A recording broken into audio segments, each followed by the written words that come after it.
Why are these illustrations always look so good? So I learned that my arts are just missing one step for making them look better. And in this video, I'm going to show you how I improved my art from 2 years ago to this, or even this, by simply adding one step into my coloring process. Yup, rendering. But what is actually rendering is? First, take a look of this before and after. The left side looks so boring, trash and lack of detail, while the right side is the result after rendering, which is very detailed and vibrant. For a better understanding, I will explain how I render these 3 illustrations to become a masterpiece. Well, at least for me. Of course, you must have a rough idea of what to draw. So here I start with a sketch and line art that is not so good, but I think it's okay as long as we know the shape. When everything is done, I change the line art color to dark brown for a softer impression. I prefer to color with low saturation for all base colors. And after that, I will not make a new layer above the base color layer and clip it and then add a shadow and then blah blah blah, because I think that's a boring way to color and I don't enjoy it at all. So instead of doing that, we will do a slightly different way.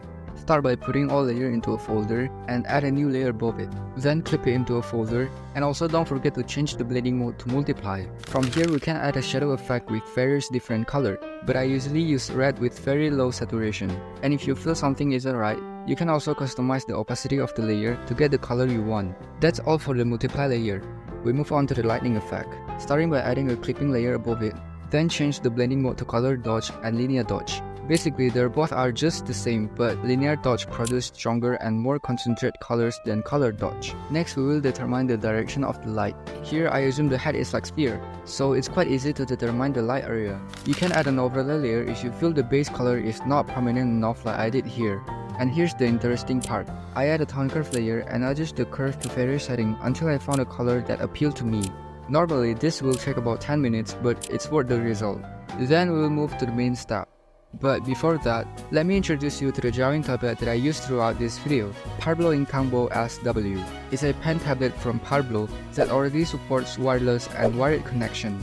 Don't be fooled by its cute design, because actually this tablet also has an amazing performance. It has 6 shortcut keys, a scroll wheel, 7x4 inches of active drawing area, and it also has its own battery that lasting for 10 hours. And inside the box, we also get the Parblo S01 pen, USB to Type-C cable, 6 pen nibs, OTG adapter, and the manual. The pen is quite interesting for me. Besides having a good design, it also supports 16K pressure levels, 280 RPS, and 5080 LPI, making it very responsive and accurate. It has 2 shortcut keys which can also be customized.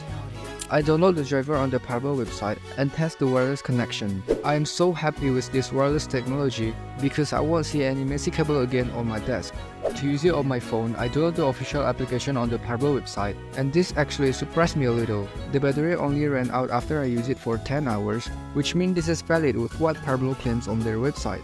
Overall, the tablet is so fun to use. It can be used for drawing, coloring, or even 3D modeling. If you are interested, you can find more information in the description, and don't forget to use this code for a discount. Okay, back to rendering. For this piece, I want you to focus on hair and skin only, but I will still explain parts like clothes, accessories, or other in the next piece.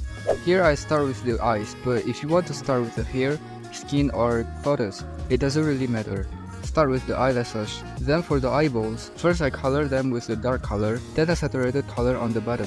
Then I add a little detail and highlights. There is no special way to color it, so don't take this as a benchmark. For the skin, I think it's still too pale, so I add a warmer skin tone from the bottom. I also fix the outline for the better result. And I can say that for the hair part, the steps are not very well structured.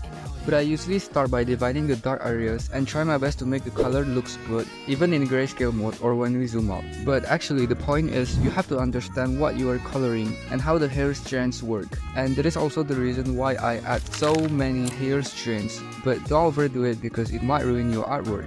Also, don't color with the color available on canvas. Try to experiment using the color wheel and try different colors. And the last tips that I can give you is try to learn color theory.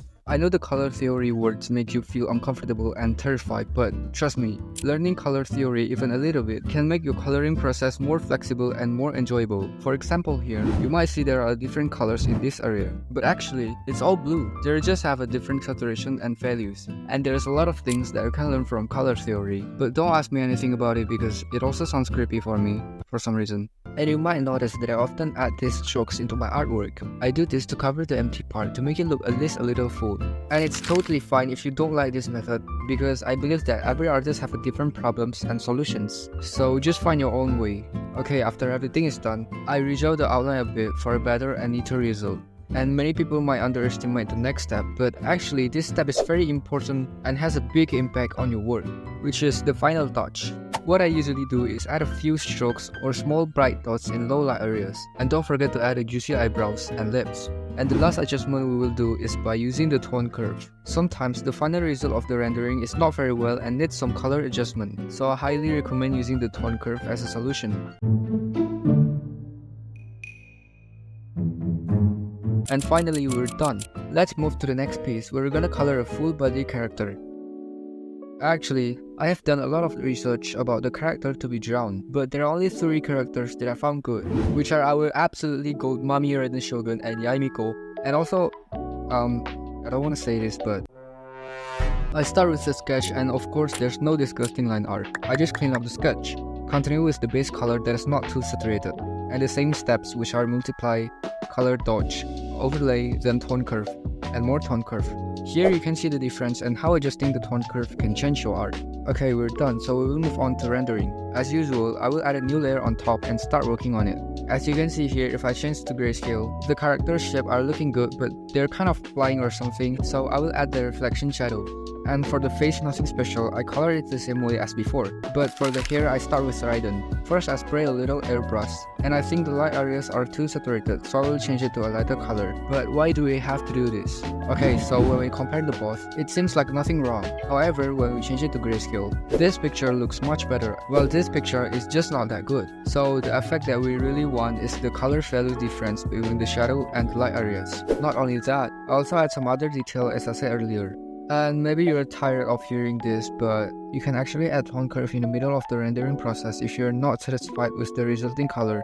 For Yaimiko hair, I did the same thing, and I also add some specific elements like the hair bands and earrings, I think. And the same thing again for this little one.